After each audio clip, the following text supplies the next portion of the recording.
Hi guys, welcome back to the GoonerPod. I'm here with Adam and Ash this week. We're just going to have a quick review on the weekend's fixture and chat about a few other little things as well. Guys, we're doing okay? All good? Yeah, not too bad, mate. Thank you. Good, good, good. Good weekends? Yeah, Went too for fast. me. Yeah. Hope you've both been wearing your sun cream. Yeah. Well, we'll start with the obvious talking point, the Arsenal Man United game. What did you both think of it, Ad? We'll start with you. I know you was there alongside myself. I think it was more stressful than I was expecting it to be. But it was a really good game. No, 2000 has actually been the best game of the season so far. For the intensity of the fight. And to be fair, it is always a good game whether we're playing them home or away.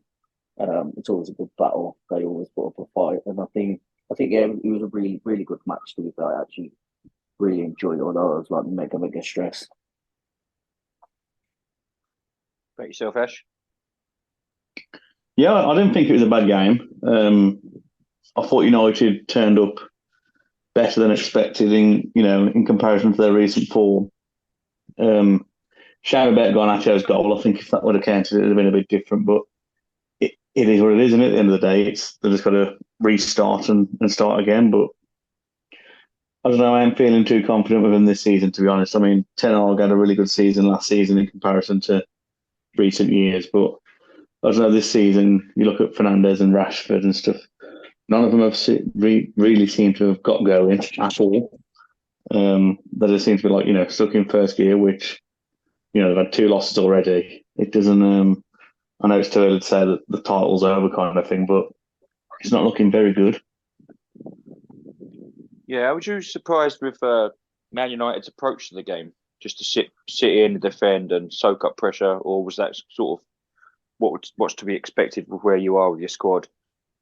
Yeah, I think it was expected, to be honest. I was shocked at Arsenal's approach, how they sat back and wasn't pressurising the defence or Onana with the ball. I found that quite strange. I thought they'd, be like a bullet to gate and go for it. To be honest, to put them under more pressure, especially with United in like the recent big games. I think they drew one of the last 10. I think is it. Um, so I Yes, thought top they'd nine. try Yeah. and yeah, yes, top man. Yeah, so I thought they'd try and put as much pressure because as soon as they concede one or two, they just seem to fold, especially against like the big teams. I think the only draw they had was against Tottenham. I think wasn't it? Um, but Yeah. no, I don't know. It's one of them. And people can say, oh well, the things that have happened behind the closed doors, like with the Glazers and Ronaldo leaving and stuff like that. But ultimately, people are just looking for an excuse, aren't they? There's got to be. I think there is bigger things going on in the background. I think the ownership of the club isn't helping anyway, shape or form really. But so many other teams have got so many other things going on in the background as well. At the end of the day, the better team won on the day, didn't they?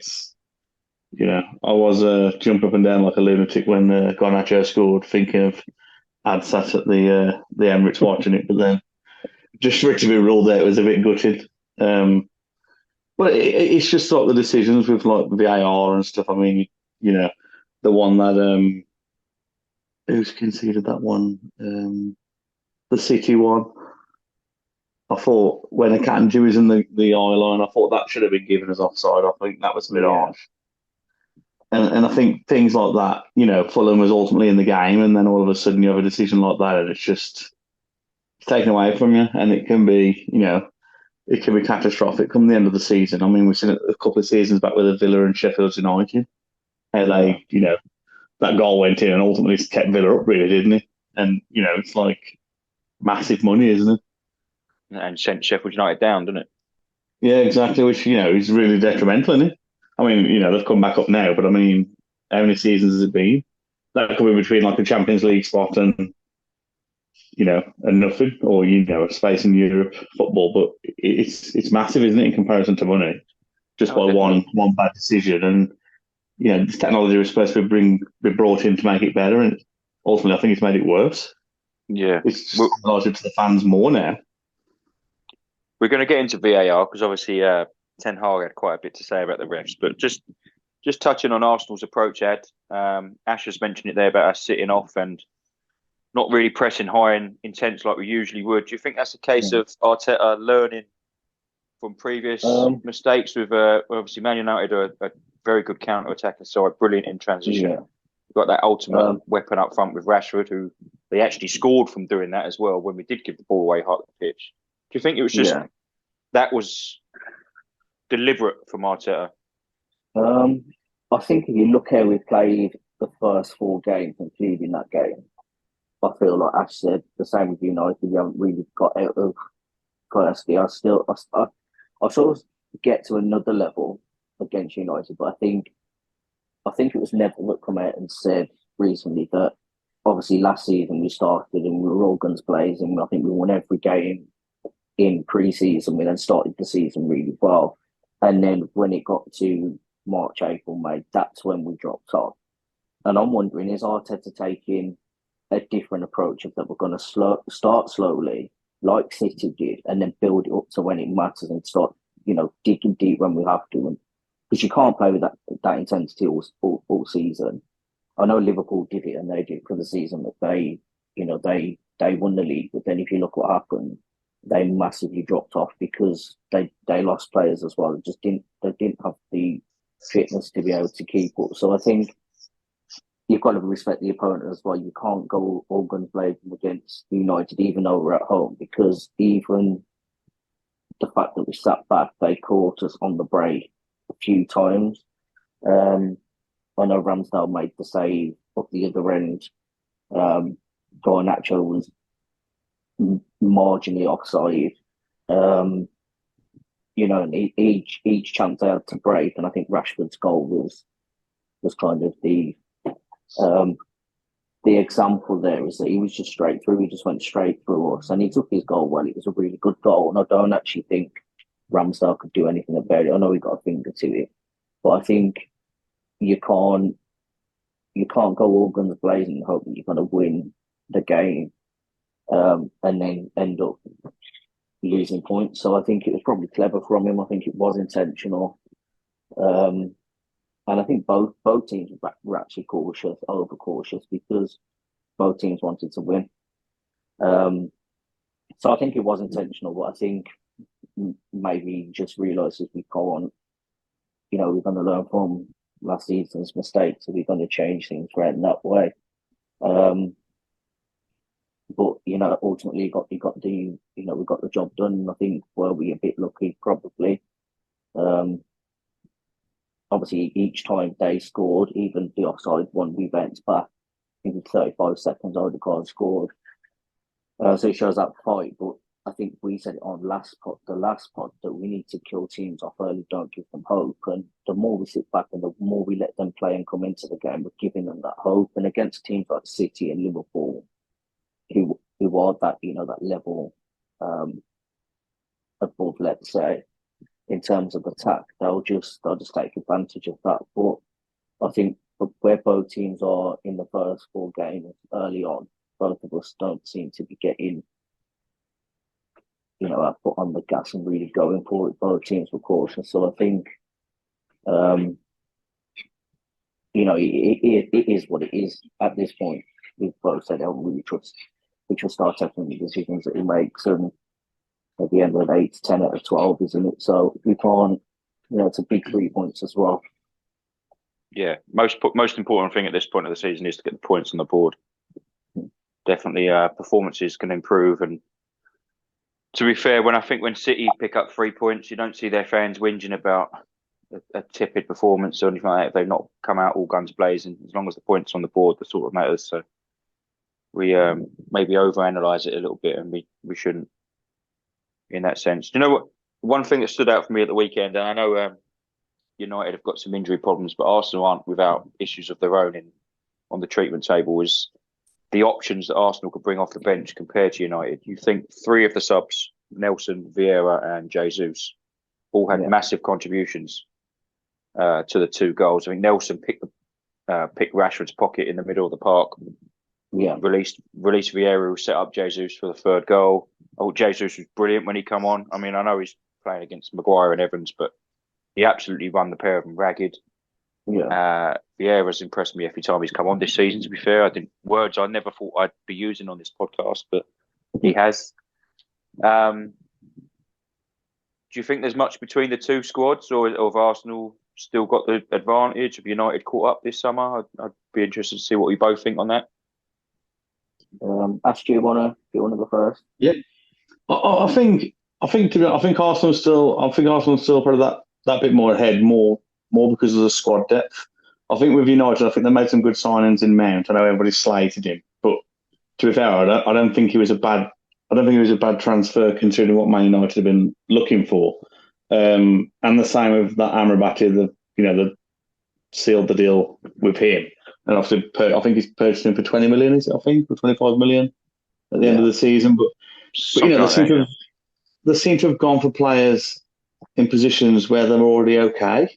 You look at Eric Bailly, he's left. Phil Jones, he's left. You think, well, you got Varane, who's, Varane speaks for himself. He's one of the best centre backs in the world. But, he left Madrid for a reason, if you know what I mean. He was obviously getting older and more injury prone and stuff. So United brought him in, which I think his experience and stuff like that in the changing rooms and on the pitch will speak for itself. But he ain't be playing week in, week out at the intensity of the Premier League and Champions League. And, he's already retired from international, now as well. He ain't going to be able to play that high intensity week in, week out. I mean, Martinez is brilliant. You guys, tried to sign him the season before, I believe, wasn't it?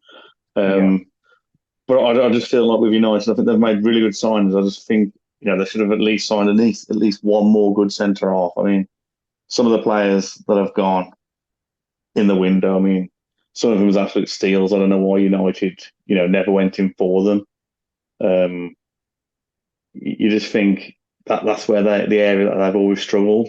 I believe they should have offloaded Maguire to West Ham for the 30 million. I think, it would have been a £50 million loss, but he ain't going to be in a United team. And then they've signed Johnny Evans, who, in all due respect, who was a brilliant player, 8-9 years ago. He ain't going to be. He shouldn't be in a Man United shirt now, week in, week out.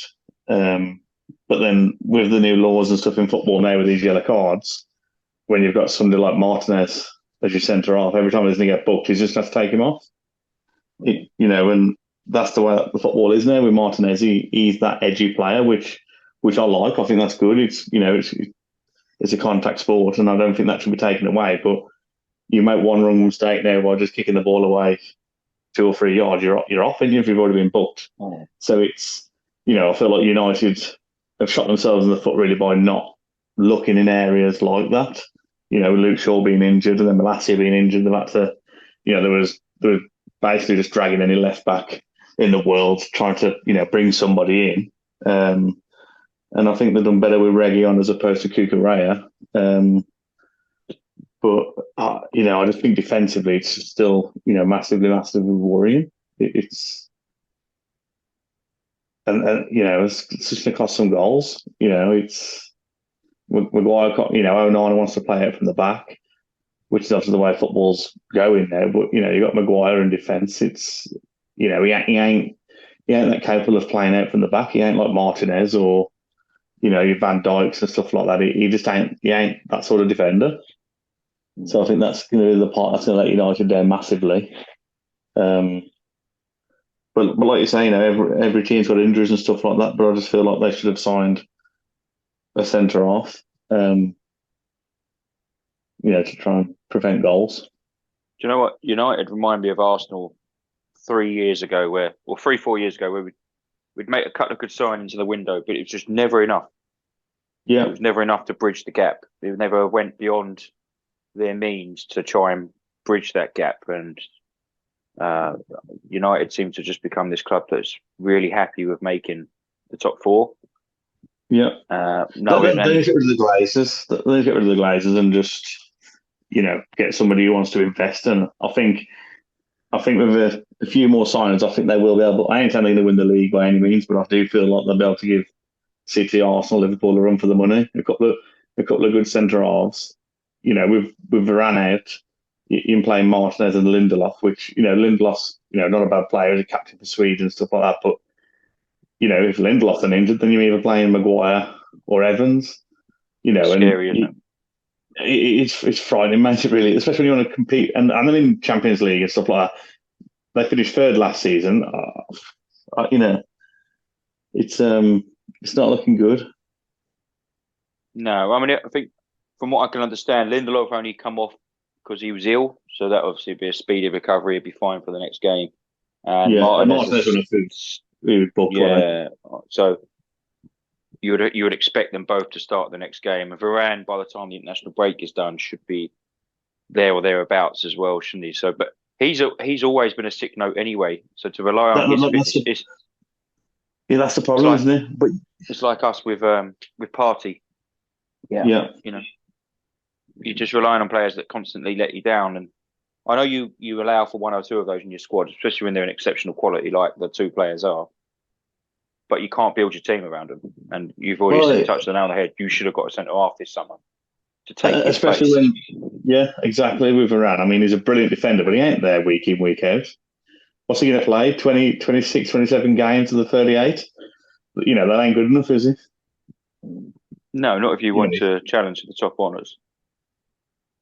and there was some really good centre halves, going, and it's I don't know, but then people always say, oh, you look forward to next season or you look forward to the next window, but ultimately until they make them signings, they're not going to be competing in the top four. It's point struck, isn't it, as well? If you've got to play Maguire, he's a liability. And I know But straight away, everybody's going to go for him, aren't they? Same as Evans. yeah. Like Paul said, when Jesus come on, he it was like schoolboy football for him, wasn't it? Yeah. But I You think know, I think United have got Brighton next, haven't they? yeah. And obviously if you've got players like Mitoma, Well, they've just got off he'll a just brilliant victory against Newcastle as well, haven't well, yeah, and they are a dangerous team, and I know a lot of people didn't think them and Newcastle. I know Newcastle haven't had a really great like a great start. They've been very hit and miss, but actually, um, like even Brighton, they have like two good games. I think it was 4-1 each game, and then they lost to West Ham. But Brighton was still the best team. They were still the best team on the pitch, and sometimes that's just the way that it goes. We know with our teams, we can play rubbish and we still win, and we can play great and we lose.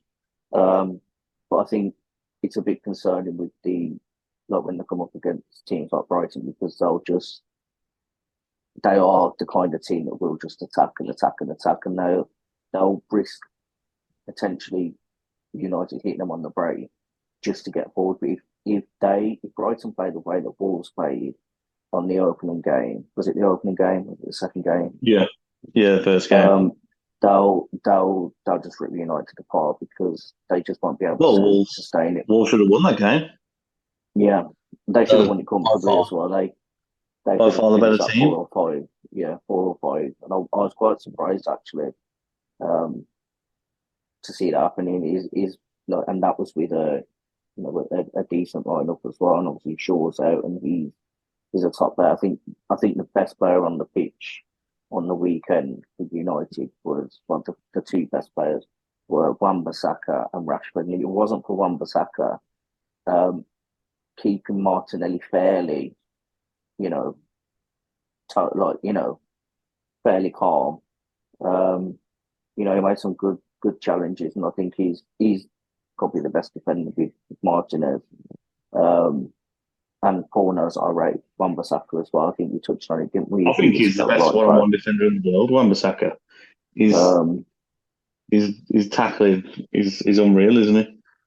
no, I think he's a really good defender. I think he had that little wobble, didn't he, where he wasn't really like in the squad much, but I think it's the tail end of last season.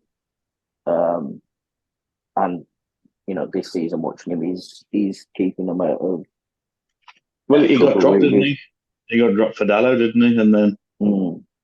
Well, Wan-Bissaka turned it up a little bit. Then Dallo got dropped, and then Dallo was back in there because Shaw was injured. But I think Wan-Bissaka on 1v1s is brilliant. He's just a bit, sketchy with passing. Sometimes yeah, and obviously attacking is not as good as Dallo is attacking, like with crossing and stuff like that. But Man United don't need to be worried about their fullbacks attacking. They need to worry about them defending, especially when you yeah, got likes of Varane off the pitch and Martinez off the pitch. But there was linked with that Kim Min Jae from Napoli who Yeah, went to Bayern Munich. There was almost going to sign him, and then it was just like they're not going to sign him. But then there wasn't then trying to re-sign another centre half, and it's like, well, why was you after Kim Min Jae? But then he's then gone to Bayern Munich. Why have you not gone in for anybody else? yeah. No, It's I think like back to Paul's original question is between the two teams. The difference is when Arteta took over, we couldn't. The owners, our owners, and we pretty much been the same as United are. United fans are with the Glazers. We didn't want the Cronkies. We'd had enough. They weren't investing. Um, Obviously, they had to pay off the stadium debt, and we were literally scraping the barrel for all kinds of players players that we hadn't even heard of.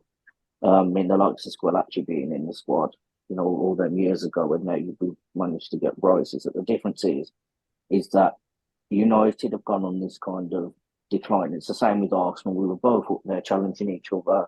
The rivalry is obviously fierce because, obviously Wenger come in and, kind of knock them off the top spot. And then that obviously started the rivalry between the two. But then we've both gone on a decline. We've both fallen far from what our fans expect because obviously we expect us to be at the top, fighting for everything and winning, the biggest things. And obviously you've got teams like City that have, invested a lot of money, teams like Chelsea as well that again invested a lot of money and have come up. But the difference is between the two teams at the moment is that Arsenal have gone through that rough patch, they've paid off the stadium debt, and they've come out the other side where you can actually see them going, you can actually see them going up on the right path. And the players that we're bringing in and the players that we're attracting actually want to play for us. They can actually see that we're going on the right path. Whereas United, they seem to get somebody in that did the same with Solskjaer. He came in, he did a really good job, and I think it was, I can't remember who it was. I think it might have been Neville that said, just give him a contract and let him sign it for however long he wants.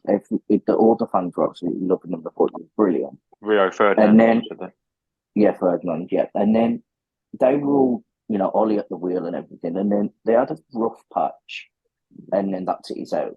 Whereas Arteta had a rough patch, and what did our owners do and our fans do? We backed him. They offered him a new contract, and the part of the season where we declined and we'd gone on this, we'd just literally gone stale. And at that point, the club could have thought, this isn't working, we're going to get somebody else. And what they did is they went to him and they said, look, we believe in you, we believe in what you're doing. That showed the players that the manager is in charge, essentially, rather than the players turning and like losing the dressing room and then the players thinking that they're in charge, which is like what happened with Ronaldo. And Ten Hag and Arteta have had the same situation. Ten Hag had Ronaldo, Arteta had a family, and they both did the same thing, which is they got rid of the player that was toxic for the club, and they moved forward. And Arsenal improved after Aubameyang went, and United improved after Ronaldo went. So they've both gone on the same kind of journey in that sense. But then the difference is now is that Arsenal have built this squad of young players that, and obviously we've got some our academy boys as well that are coming, and they're adding the world-class players around them. Whereas United are getting in players like Martinez, but then they're expecting players like Varane, who's obviously aging, and they need to be getting younger players in. Or like Ash said, the market the transfer window that's just been, there was that many decent players that were available. I mean, Ansu Fati going to Brighton is just absolutely like you wouldn't have even bet on it. Like you'd have seen that, you'd have been like, nah, no chance. But the players that were available that other teams didn't go in for, and I know United went for Mount, and there's obviously reasons behind that, but we had a very clear plan of what we want, and Arteta said he wants two players in every position to fight, two top quality players in every position to fight it out, to be competitive, so that if one gets injured, we've got one just as good to come in. And he's also got players playing across positions. Whereas if you look at United, with the stature of the club, let's say, they should be able to attract top talent without having to throw money at them, which is what they've had to do over the last X amount of years. But they've also got, younger players like Elanga, why didn't they keep Ilanga? He's played last season and the season before that, and he was brilliant. He scored goals. He was brilliant. He was one of their, I'd say, he's one of their best players. Not last season, the season before. So why not keep players like that? Why not invest in what you've got? We played brilliant against Chelsea, didn't Well, the yeah, weekend? instead of letting players like that go, give them a chance. And I think that's the difference between Arsenal and Man U at the moment, is that Arsenal give the chance to the players like Martinelli. Obviously, he was found in, literally the arse end of nowhere in Brazil for 6 million, and there is worth, however much Saka's obviously come through the academy and Ketty's come through the academy. And I know there's question marks over in Kettle there was, but invest in them, invest in your young players, give them a chance instead of, going to get, a lot Whelan. I mean, no doubt he'll probably be a good player in a few years to come, but it's not what they need right now. They need a player like we've got in Jesus, or, I can't even think of another like, centre forward. I've got to ask Ash, without stating the obvious now because of what came out yesterday. What on earth has Anthony got to do to get dropped from that side? I see a stat that Onana had completed more passes than him on Sunday. He is trash. He is toilet. You've got Garnacho sitting on the bench who's a top quality youngster. I think this is the problem that you have when you have managers come in who've worked with players before. So obviously you work with Anthony at Ajax and stuff like that. And that's what I was going to say to when Adam was on about Solskjaer and that being there. You see it with Southgate in England. Why does Maguire play? He don't play for his club. He's been stripped of his captaincy, bro. You guarantee he'll be the first name in the England team sheet. It's managers seem to have their favourites all the time, but there's been a big thing with Sancho, hasn't there? Recently been supposedly dropped, and the talk to him going back to Dortmund and this, that, and the other. But I think Anthony. I think he got that big £80 million price tag slapped on him. So I think the expectation was really high straight away. But I do think Anthony will come good. It's just he seems to do a good thing, but then he seems to go to take on the player, and you think just run, and then he just seems to stop and then turn around, and it's like he's got the material, but he don't know what to do with it. I find him a very frustrating player to watch. Whereas you see Rashford, when on the counter attack, you just see him. He was like a bullet to gate. He was gone. There was no worry about him turning back or looking for support. Rashford, he'd run the length of the pitch on his own because I suppose he's more confident and stuff like that. But with Anthony, I just find him really, really frustrated, really, really badly frustrated. But I think he thinks he's 100 times better than he actually is. I think he thinks he's. I think the Premier League's too fast for him. Like I think it's for a lot of players. I think when they come, you see it with a lot of players. They're brilliant abroad, and then they come to the Premier League, and it's like Di Maria. Look how brilliant Di Maria was. He's been brilliant all his career. Comes to United, he had spells where he was doing good, but he was nowhere near to the level that he was at, for PSG and Juventus and teams like that where he's been, because it's just intense every week. No game is easy in the Premier League. But he was much older. Yeah, but I think but I mean, you still see him now. He's still brilliant. I think it's just there's something in the background happening at United. I just feel like I don't know. I feel like the Glazers need to get out. I feel like it's really toxic, and I think Ten Hag. Yes, his record is not good against the big teams and stuff like that, but I think his time will come as long as they invest the time like they did it with Solskjaer. But I feel like in regards to Ronaldo, I don't think if Solskjaer was in charge, what happened to Ronaldo wouldn't have happened with Solskjaer there. I don't think he'd have the audacity like Ten Hag to do something like that. And like you said with Arteta and Aubameyang, you need a manager to have a pair of balls to make them decisions, because at the end of the day, you're the person in charge. You need to make them big decisions. But personally, I think they should have kept Ronaldo, at least for last season. You look at his record and stuff. It was, then people saying, "Oh, well, I'm just trying to play for Ronaldo." I feel like they gave him too much truth. I mean, you got to respect him at the end of that. I feel like I should have kept him last season. I know a lot of people disagree, but my opinion, I think they should have kept him. I mean, he's got to be better than Anthony Martial. I mean, how that bloke is still in the United shirt baffles me to this day. It's you got no hope. You got no hope at all.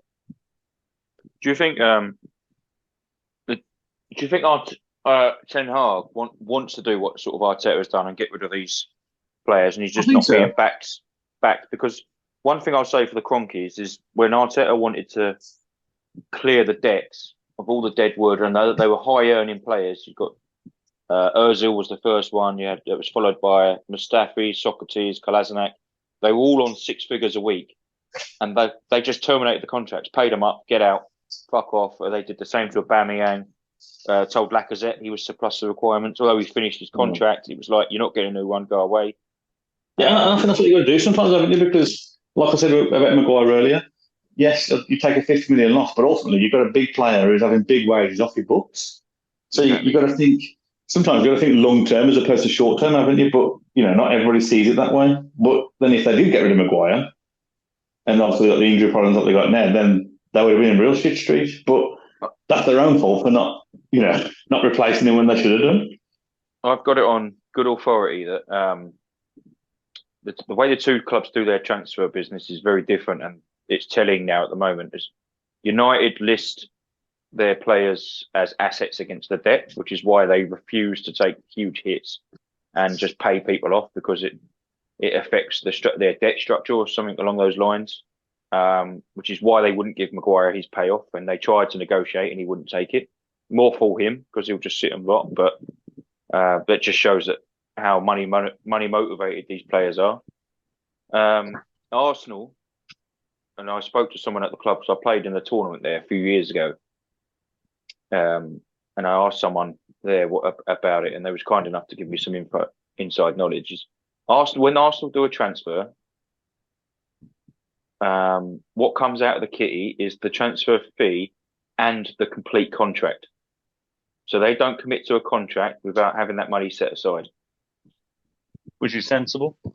Which is, whether or not it's changed a little bit now, because you've probably got to be a little bit more flexible in that, so you can get more players for the door, pay higher wages.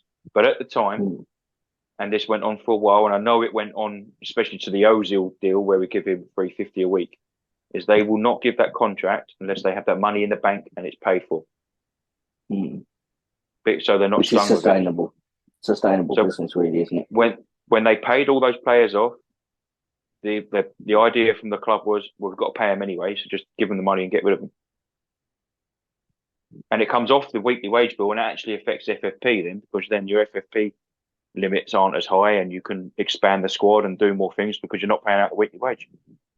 Very clever from Arsenal. Their model is unbelievably good at the moment, and it's no coincidence that all the Cronkies teams in America are also very successful under full ownership. And hats off. I think United. Go on, sorry. I was going to say that seems to be the clear difference between the two clubs for me, is that the Cronkies clearly want Arsenal to do well and don't just see it as a cash cow, and have a clear structure and business plan in place, a sensible one, but one that's going to try and get Arsenal to the top. And I do genuinely believe now that their investment will come down a little bit. With Champions League football and increased revenue, Arsenal will go a little bit back more to spending what they get in through the door. But then they've built their squad. They can afford to do that. There's no major rebuild needed every year. So one or two transfers a summer now is what I expect to see, but there'll be big ones. Yeah.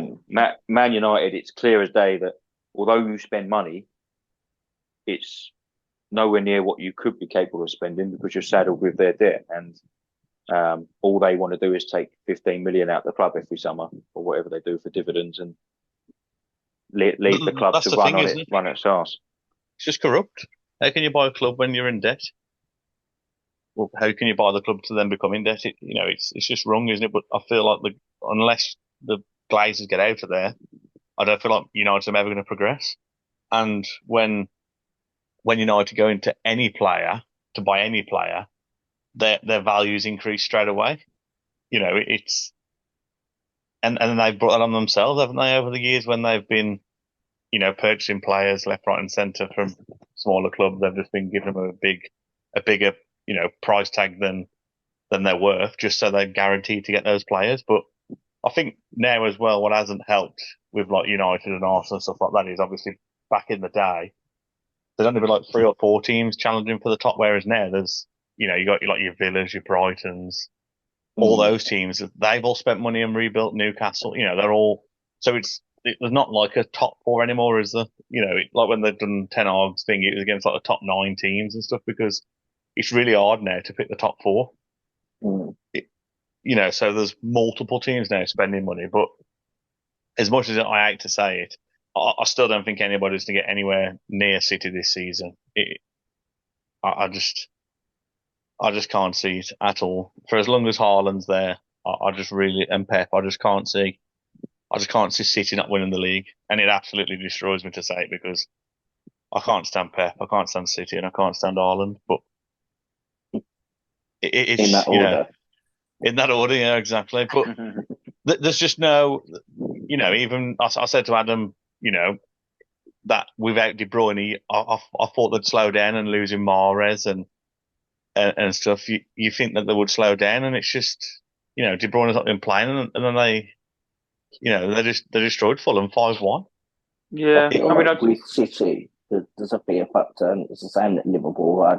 Liverpool had a fear factor that it's the same when you go to Anfield. You don't want to go there because you know what a force they are. And I think City have got that fear factor. And since they've won the treble, I think teams look at them and they probably show them too much respect. But I guarantee that the smaller teams, let's say, are going to upset them. They are going to drop points. It's not going to be like a perfect season for them. And I actually think your teams like Brighton, Villa, I think they are going to be the teams that trip them up. And I actually think United are a team that will, give them trouble. And I hate to say it, but Spurs are actually playing quite well. That's new manager syndrome, that is. Yeah, but obviously if they keep that up, and obviously, they play City and they give City a bit of a run, don't they? They've got a bit of a record. And that's like a psychological thing, isn't it, for City, that, they just can't seem to get past them. They'll draw or lose to them. If they aren't going to have a perfect run, and obviously they're going to be in every competition, probably further than they made last season. I don't think it's going to be as easy as it was. Not saying it's easy last season, because obviously we were up there with them, but obviously we played them much earlier this season. I'd hope we'd get something out of it being at home. Obviously, they've still got to play United. They've still got to play a lot of the big teams, and all the other teams around them are only going to improve, and they're going to want to, get the points as well. I'm saying when it comes to relegation battle. So I actually think the league's going to be much closer this season.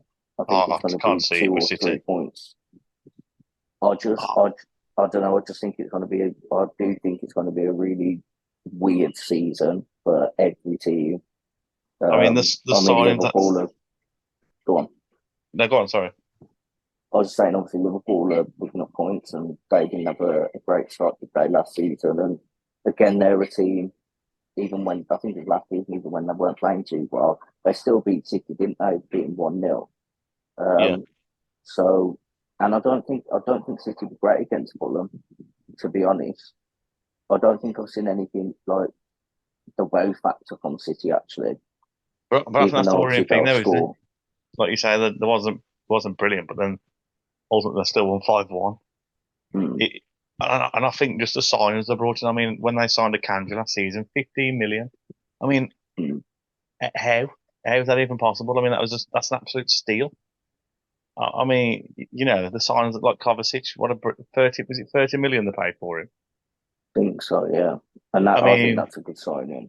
I mean, it's a brilliant sign. I mean, that Gvardiol, that was obviously a lot of money, and he's not really played much yet. That Jeremy Doku, an absolute brilliant signing. I just, City. Got your fella from Wolves as well, and I think that's a top signing. Who, sorry? Nunez, is he? From Wolves. Oh, Nunez, yeah. That's what I mean. They've just got that much depth in the squad, haven't they? Grealish is injured. You got Foden, you got Bernardo. So I just can't see anybody getting anywhere near him. I genuinely feel the points between City and second place, which I imagine would probably be Arsenal, or Liverpool, I reckon it's going to be like 10 points plus. I just can't see City. They're just going to steamroll everybody. And I know you say about the expectation of City being really high and the fear factor and stuff like that, but it's just the way they tire teams out. They're just relentless with passing. They're like how Arsenal used to be back under Wenger. It's just pass, pass, pass, pass, pass. Look at Foden with that brilliant run he done against Fulham in the 6-yard box and then try to square it across. That's what they're about. They're not about scoring amazing goals. They're just every player in that team. I mean, you got a goalkeeper like Ederson who can ping a ball 60, 70 yards to your foot.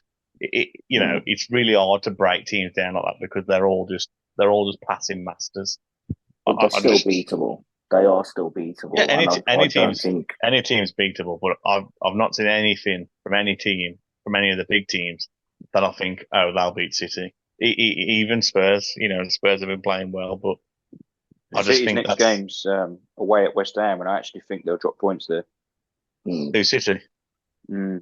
Against West Ham? It's away at West Ham, yeah. I mean, you might be right. I just genuinely can't see it. I just genuinely can't. I might be clutching at straws, to be fair, but you have to, don't you? You have to give yourself a bit of. There's got to be hope, hasn't there? I mean, I hate saying it. I feel like I'm bigging them up, and I really ain't. Adam knows how much I hate City and Haaland and stuff, but you got to admire them. I mean, it wouldn't surprise us if they win the treble again. They're just it's very possible. I just think it's going to be different this season. I think it's going to be much closer. I know they've got a 100% record at the minute, but I'm not convinced. I'm just not convinced that it's going to be as straightforward as that, and they're going to get. You think it's 4? Is it 4 on the bounce that they'd win? Yes, they're a top team. Yes, they've got some of the best players, but if you take 2 or 3 players out of that squad, and you've got to rely on the new ones to come in that haven't played at Anfield, haven't experienced the pressure. Because don't forget, they've signed top players, but they've not actually experienced the same as what Mahrez, Gundogan. They're those kind of players that have already been through it. Obviously, De Bruyne is a huge loss because he's the one, and Gundogan as well. When they were struggling last season, and they were struggling in some games, Gundogan come on, goal. Foden had come on, he'd contribute something. I think Gundogan scored something like 4 or 5 of their goals and picked up like however many points. And I think obviously De Bruyne was involved as well, picking out the passes. And Haaland's obviously scored a hat trick the other day, but he hasn't been his usual self. Let's say he hasn't been overly clinical. He does miss clear cut chances, and I just don't think it's going to be as simple as City are going to run away with it. I think there's going to be lots of ups and downs, which is actually only going to be a good thing for all of us as fans. It's just the Premier League. It's the best league in the world. And this is why, because you just don't know who's going to beat who. West Ham could go and beat City, and then they could lose to Luton like that. This is the Premier League. And I just hope him right. Yeah, I hope you're right, Paul. Sorry, say again? I hope you're right, Paul. I hope they do drop points. But actually, just touching on West Ham, the squad that they've built, obviously losing Rice is, he's a big player for them. He's captain. Losing him, but filling in with what they brought in, I think they had a brilliant window, to be honest. Yeah, they've been the surprise package so far. Although, if you listen to their fans, you'd think they'd fucking just bottom of the league. They still go on about boys out and all that crap, but they've been good. That's why I think that just being at home, their tails are up. They'll be a little bit fresher because it's the first game back after the international break, and they do look considerably stronger than last year because of what they've been able to do this year in the transfer market, investing the Rice money and Scamacca money and things like that. That I just think they'll cause City a few problems. I mean, I might be wrong. City could have 2 attacks and score twice. That's how ruthless they are. They don't have to play well to win, which is worrying for the rest of the league. And I agree with Ash that they could, although I've tipped Arsenal to win the league, that might be heart over head more than anything else. City have that about them that no other team has it in the league. They don't have to play well and they can win 4-0. Yeah. Didn't particularly play well at the weekend. I've heard. I've not seen any of it, but they won No, comfortably. What was it, 4 or 5-1? I know they've got a 5-1. helping Yeah. hand. I know they've got a helping hand, but all teams can say they get a little bit of luck with VAR. Well, it swings and roundabouts, and at the end of the day, it Yes. is what it is. So it is a little bit concerning, but I do think they are weaker than last year. I think Adam summed it up perfectly. There was Gundogan's influence last season was unbelievable, and it was the year before actually. So they haven't got that this year. They haven't got that goal scoring midfielder because De Bruyne don't get loads of goals. I need to go tips him with assists, but he's on the decline as well himself. Gundogan was the man and has been for a couple of years there, and I don't think that can be understated, his loss. No, the same with Mahrez as well. I think they was two shock transfers really. I mean, Mahrez the season before was their top goal scorer, and then into last season he wasn't even in the first team. And you think, I know a lot of them was penalties and stuff like that, but you just think, how can you then just be dropped? But that's what Pep's like, isn't he? I mean, look at Cancelo, one of the best fullbacks. You know, he was in the form of his life, and then all of a sudden he's just not in the team. And you know, I'd rather talk about something else than City. Yeah, well, we are going to move on Swiftly. Yeah.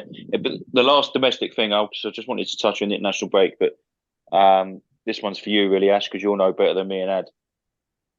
The Glazers, have they actually pulled the plug on the sale, or is it just paper bollocks?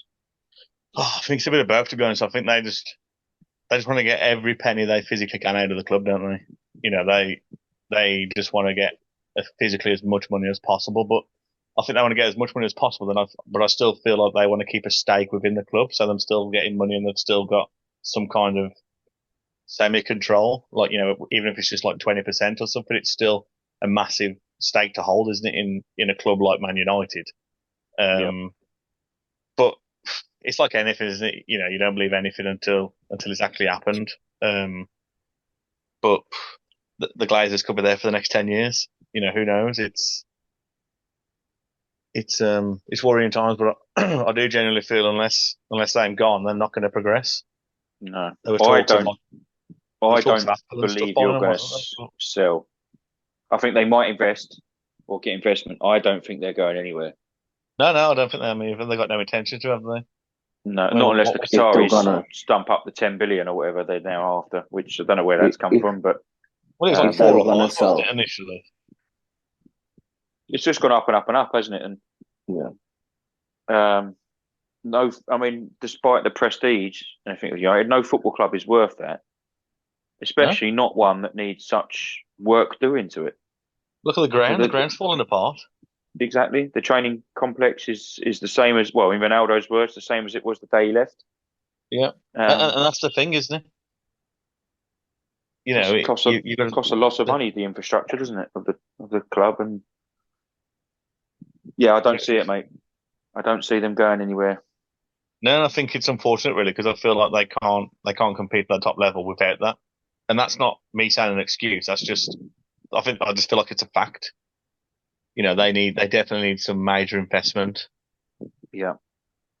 I mean, and I'm no Man United fan. I can't stand the club, to be perfectly honest. But I am a football fan, and Adam will know my feelings on this because we've probably spoken about it a few times before.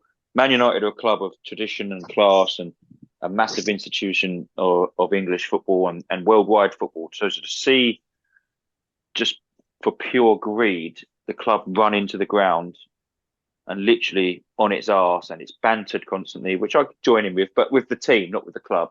Yeah. It annoys me so much because I'd hate that to be done to Arsenal. I'd hate it to be done to Arsenal. There's 2 or 3 clubs at the top of the English game, with Arsenal, United, and Liverpool, that have always been near the top of English football. The 3 most successful. They've earned every bit of success they've had through their own right. So for the Glazers just to be destroying the club, I have nothing but sympathy for the fans in that sense and what you're going through. You're right, and you know, I think many Man United fans would appreciate you saying that, being an Arsenal fan, but it's the truth, isn't it? At the end of the day, people, yes, you're an Arsenal fan, but you know, yeah, you probably would like Man United to fall apart, but in another sense, you know, that rivalry with United and Arsenal has been brilliant for years and years, and you'd like it to continue, wouldn't you? It's also what makes football, isn't it? It's always the best game on telly. It's always the most watched. It's the rivalry is the biggest of the Premier League era. It's not, you could say City and Liverpool recently and things like that. City are only where they are because they've got fucking owned by a state. There's nothing about them as a club. I can't stand them. Where was they 10 years ago? Chelsea too.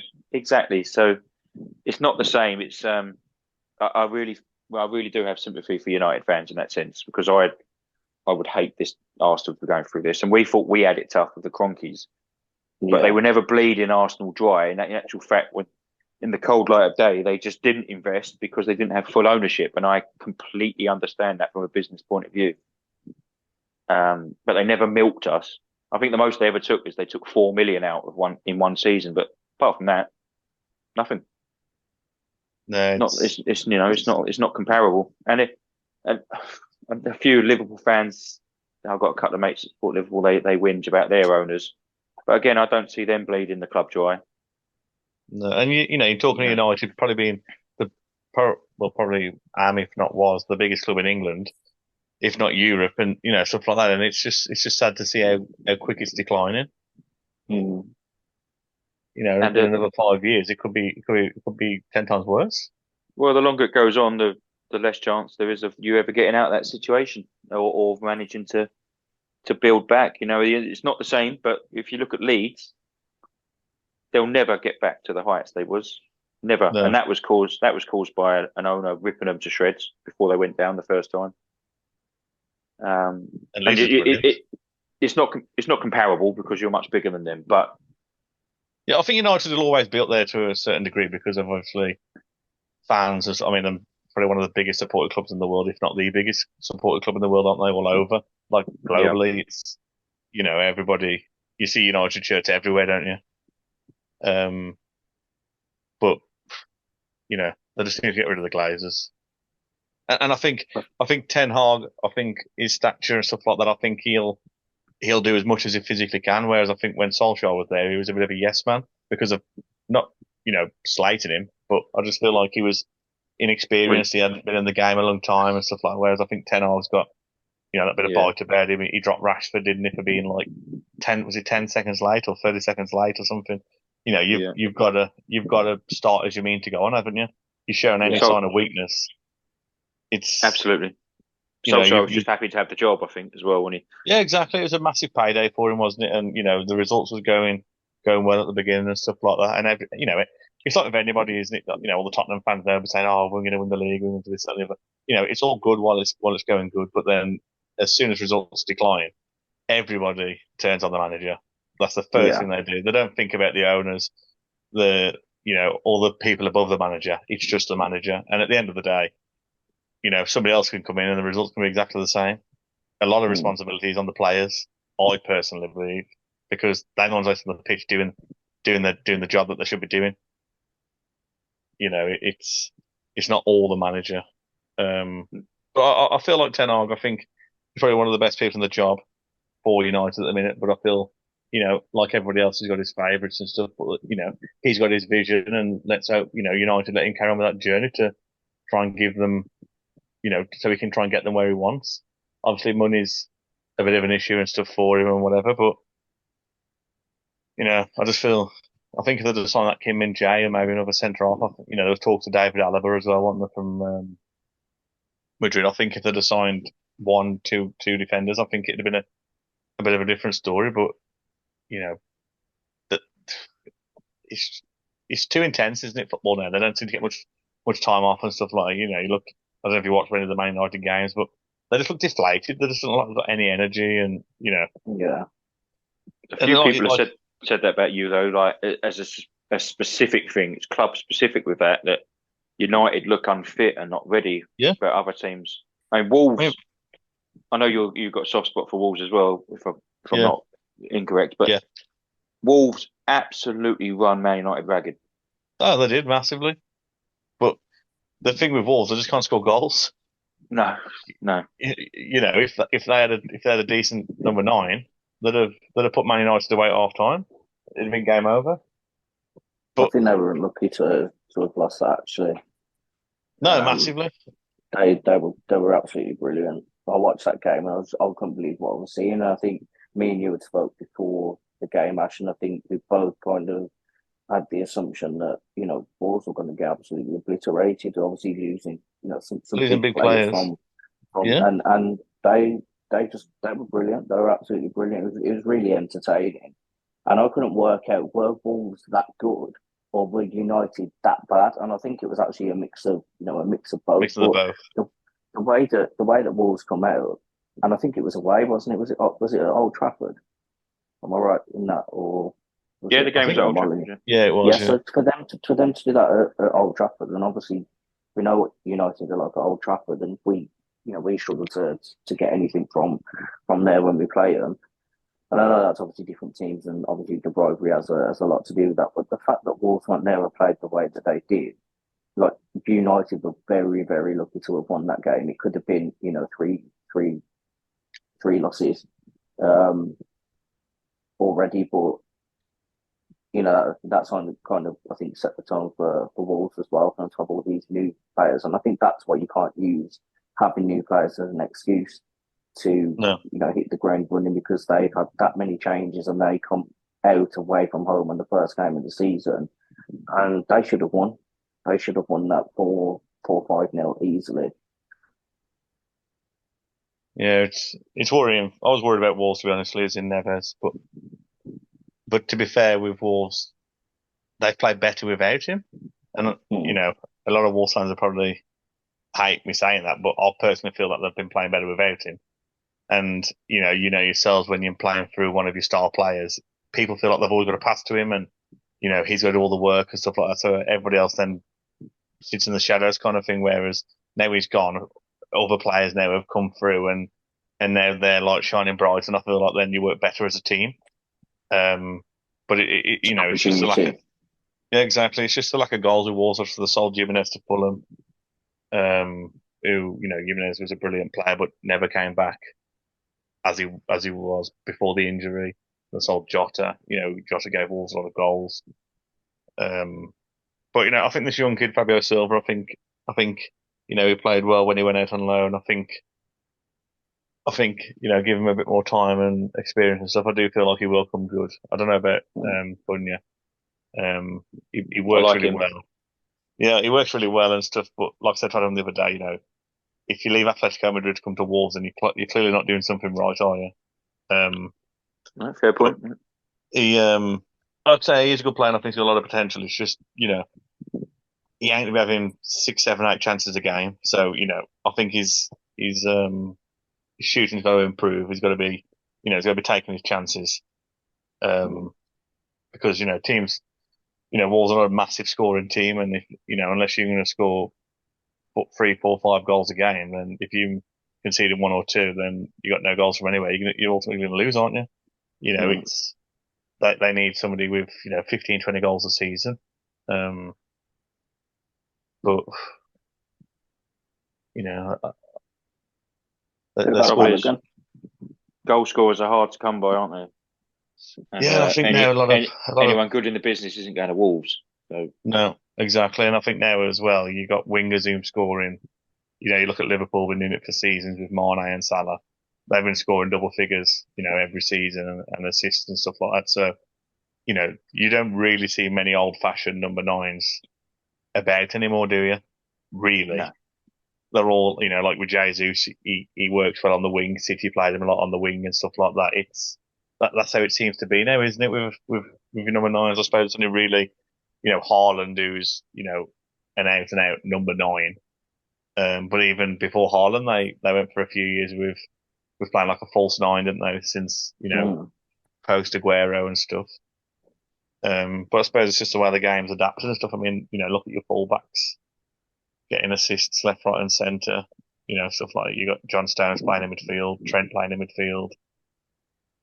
The game's just changing daily, isn't it? Now yeah, it's unrecognisable, isn't it, from what we probably all grew up with. yeah, exactly.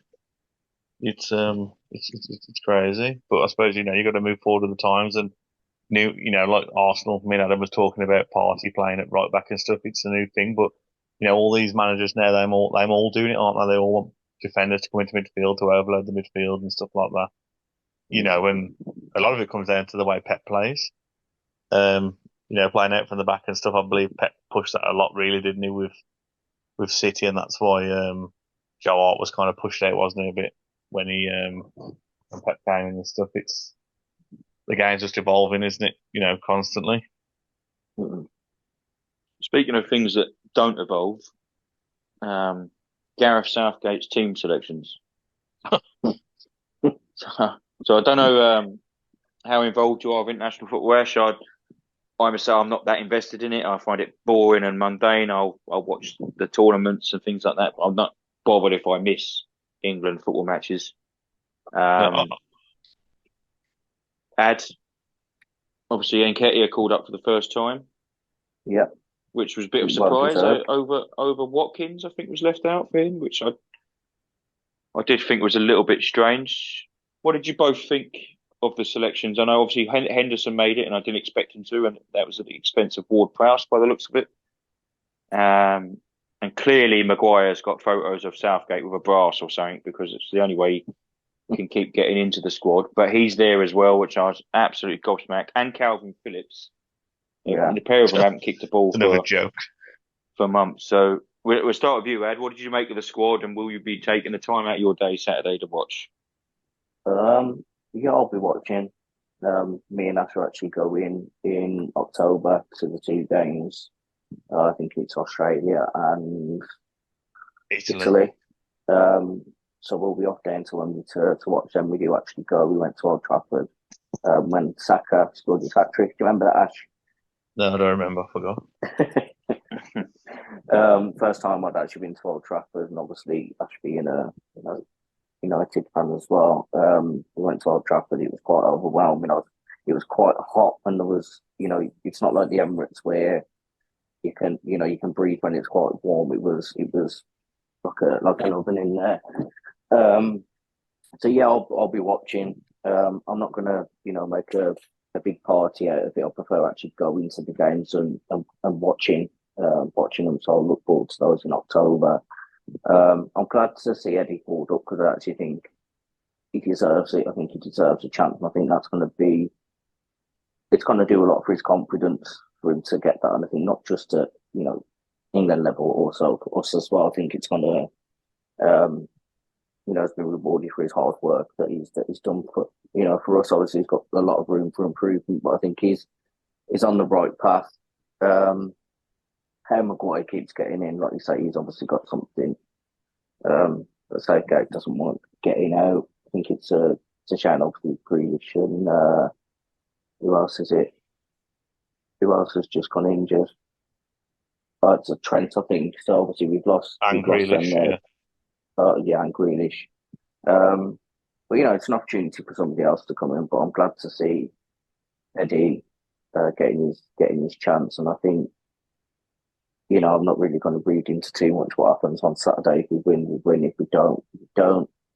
But I do think it seems a bit predictable now with who's going to pick and who's going to be who's going to be selected and who's going to be starting. I mean, Grealish, I think it was the Euros, wasn't it? Grealish should have been playing, and he wasn't. We were all calling for him to start, and then he come on and obviously got his assist against Germany.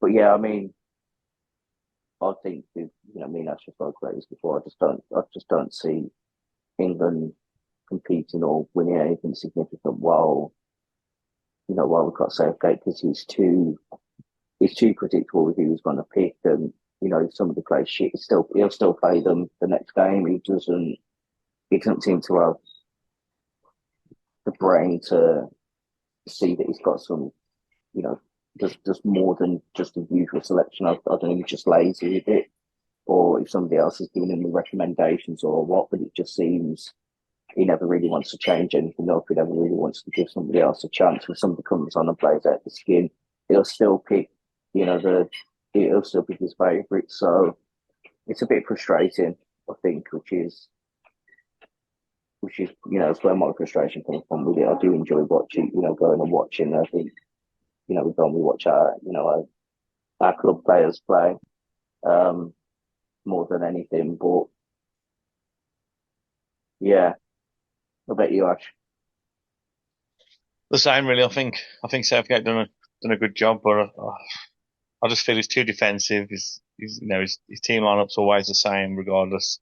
He brought Calvin Phillips on, didn't he? He played like barely any football in the Premier League last season, and brings him on, and you just think, it's a mockery in it to players like Ward-Prowse and stuff. I mean, Ward-Prowse, speaks for himself. His creativity is unreal, and he just seems to never ever have any luck in his. He's took Jordan Henderson and Calvin Phillips over Ward-Prowse.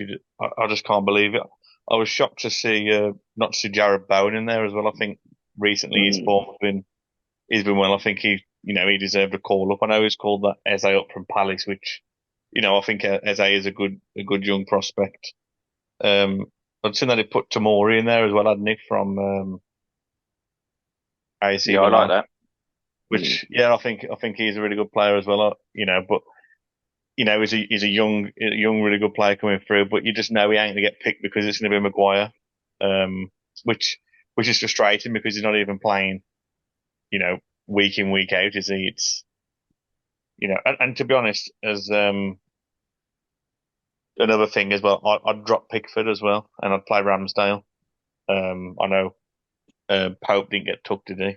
Johnston did, but I'd play Ramsdale. I feel like he's playing at a higher level, and I don't really rate Pickford. I know United has been linked with Pickford when De Gea was leaving and stuff, but I'm not a massive fan of Pickford. I know he made a good save the weekend. Well, I think it was like a triple save, wasn't it, at the very end? But yeah, he's got decent distribution and stuff, but I don't really rate him overall as a keeper. I'd rather see Ramsdale in goal. At least then you get a bit of comedy as well with Ramsdale. Do you think there's with Southgate there's too much loyalty to players that have produced for him in the past, but not necessarily producing for their clubs? Times go on though, don't they? How many times has Maguire made mistakes? I know he's human and he's a player, and we all make mistakes, and it's easy for us to criticise when you're not in that position yourself and stuff like that. But to compete at the highest level against the biggest players in the world, you're talking players like Mbappe and Neymar and all sorts of players like that caliber. You've got to be playing your best team available, and Maguire is not the best player available when you've got Tamori, Lewis Dunk, who's another good player who plays week in, week out for Brighton and is the captains and stuff like that. There's better options available, but Southgate always seems to pick the same team sheet. It's like I'd said, it's too predictable.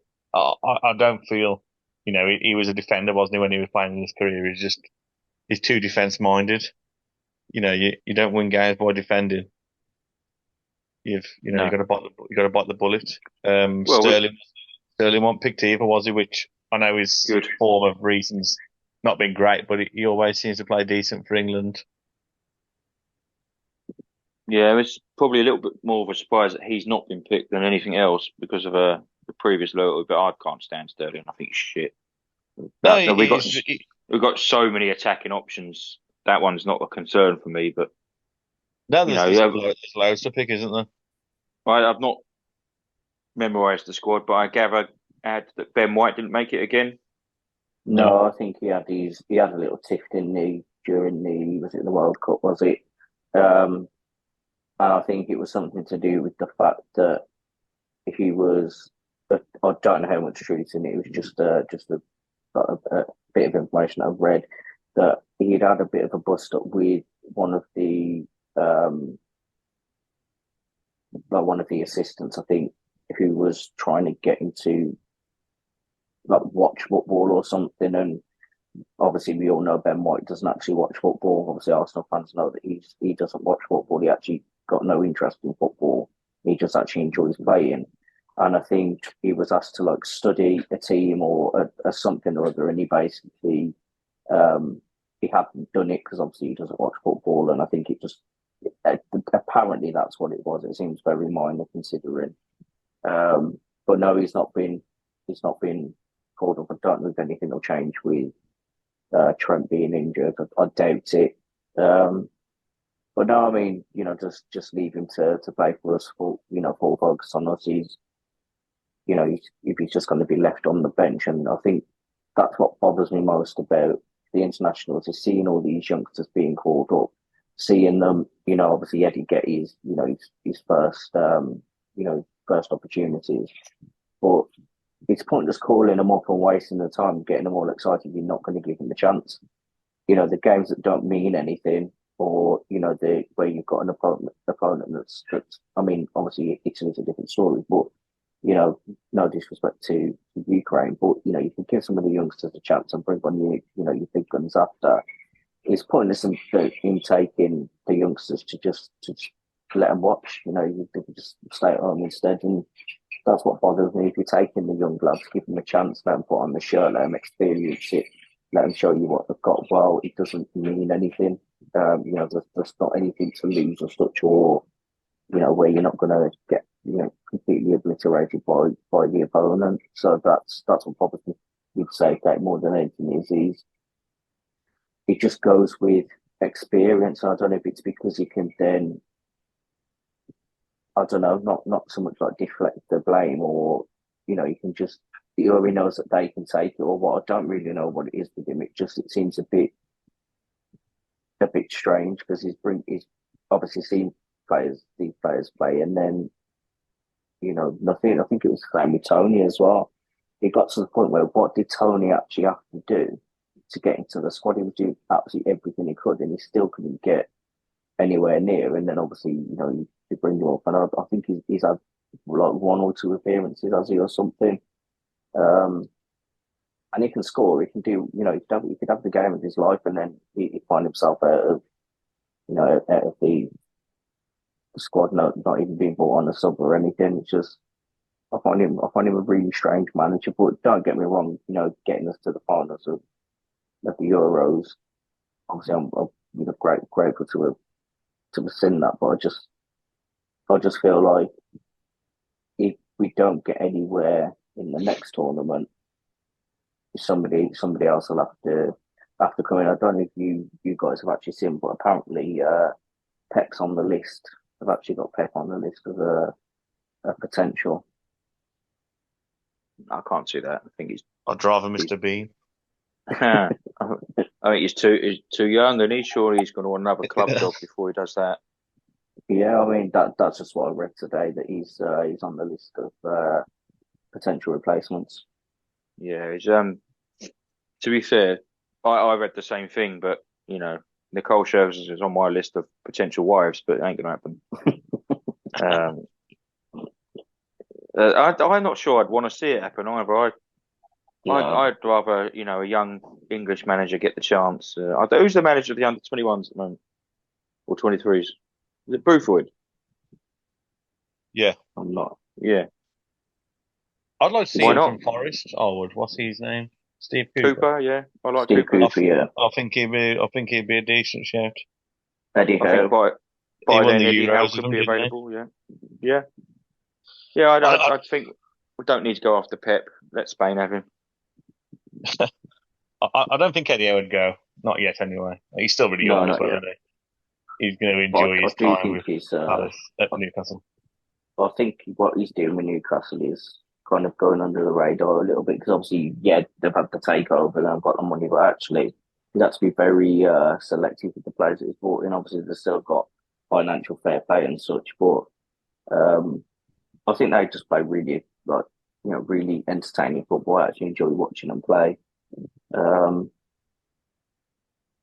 yeah, Be interesting in them teams, like your Villa, Newcastle, how them teams cope with European football as well. yeah, exactly. I think I they'll mean, both slack Newcastle off haven't a got little much bit. hope, have they? Yeah, I Actually, think Villa will do well. And like you say, I was shocked not to see Watkins in there, to be honest. And I think that Moussa Diaby was an absolute brilliant signing for him. Tillemans was an absolute steal. And Pau Torres as well. Yeah, Torres. Diego, I know they lost Mings, haven't they, through injury? He'd have probably been in the England team sheet because Southgate loves a bit of Mings as well. But Give me Mings over Maguire. I'll tell you that much. Yeah, well, Mings is a liability, though, isn't he? He's not great, but at least he plays. Oh yeah, he's better than Maguire, but I mean, there's not really much to go by, really, is there? No, I'd fancy myself to displace Maguire. To be honest, if I lost a bit of weight, I'd be up there. I think Maguire would be good in somewhere like the French league, somewhere like that. The Premier League's just too fast for him. It's too intense. It's. Yeah, I can't see anybody taking him. To be honest, it's just. I know PSG was linked with him all at one point, but Well, but they must have put it with somebody else. Let's be honest. it's a farmers' league. Like when what's his face signed for Man City, and he thought it was Manchester United. Rabin, I didn't realise. Yeah. Didn't realise there was two teams in Manchester. That was funny. That was. Yeah, I think with Maguire, he's killed his own career, hasn't he? This summer, not moving. Yeah. But I'm not convinced he gets in West Ham's team. I don't think he's going to be better than Zuma or Aguirre. And what they both got over him at the very least is mobility and a bit of pace. I'm not overly convinced he gets in their team anyway, but he's at least a little bit closer to the first team. Yeah. Where he is at United being fourth or fifth choice. I mean, when Luke Shaw's fit, he's ahead of Maguire, isn't he? Well, it comes to something when your left back's playing centre back. Exactly. Yeah, he's killed his career there. Yeah, massively. Southgate's doing his best to, and maybe it should be admired what Southgate does for him. I don't know, but no. It's stretched on one or two squad selections too far now. This Maguire thing. It's not like he's just been left out this season. He started 8 games last year for United, and I'm pretty sure most of them would have been Carabao Cup or group stage of the Europa League or whatever. It's you're not going to win anything put it that way with decision making like that. And England should be challenging for these tournaments. Well, on paper, they should be winning tournaments. Yeah, yes, I agree. We should have beat Italy in the final. And I watched something the other day. There's a clip between Simon Jordan and Martin Keown talking about it, and Jordan was spot on. He's like, well, he don't pick the youngsters in defence because they haven't got the experience of international football. But how do you get it unless you just play them? And you can afford to play them against Ukraine and Scotland. So chuck them in. Colwill and Tomori or Mark Gay and that all three of them are playing for top clubs. It's like Lewis Dunk just seems to disappear off the face of the earth. He's been brilliant for season after season, consistent. He's in the squad, isn't he? Yeah, he's in the squad, but he ain't going to get looking, is he? No, I wouldn't have thought so. Maguire will play, and it's criminal. And the others, if I was someone like Dunk, I would say, and I think Ben White did this in the World Cup as well, because he hadn't had a look in. He'd been the best right back in the league so far. And it was like, no, you're just here to make up the numbers. And he probably said, you know what, fuck off. I'll go back to my club. And I wouldn't blame any one of them for saying, Gareth, delete my number. Yeah. I would if you was Ward Prowse and you're having Henderson and Phillips selected over you. It was like with Vardy, wasn't it? Vardy done pretty much the same, didn't he? He just quit. When you got Harry Kane there, if Harry Kane's playing when he's 40, he'll still be fucking picked for England. Yeah. They play him against San Marino for 90 minutes and everything. He's there before Southgate. Which, he's a good player, but he doesn't need to be playing every single game. You can't rely on one player. He shouldn't be captain. He shouldn't be taking corners when he was taking the corners and stuff. It's a joke. Yeah, well, I used to have this. I used to get really aggravated with the Southgate thing, but when we watched the World Cup last year, I noticed that actually so many managers play their favourites on the international stage, and there's not a top international manager, but the one that really stood out for me was two teams. France do it, albeit Giroud's half decent play. You can't tell me he's better up front than Mbappe, and yet they shift Mbappe out wide to play Giroud because it kind of worked for him in the past. And there was a couple of other incidences, but Brazil's the one for me. With Richarlison and Anthony in the fucking team, I couldn't believe it. I mean, Richarlison is a joke, isn't it? And they pick Fred on a regular basis and things like that. So I still can't believe he's Brazilian. I really can't.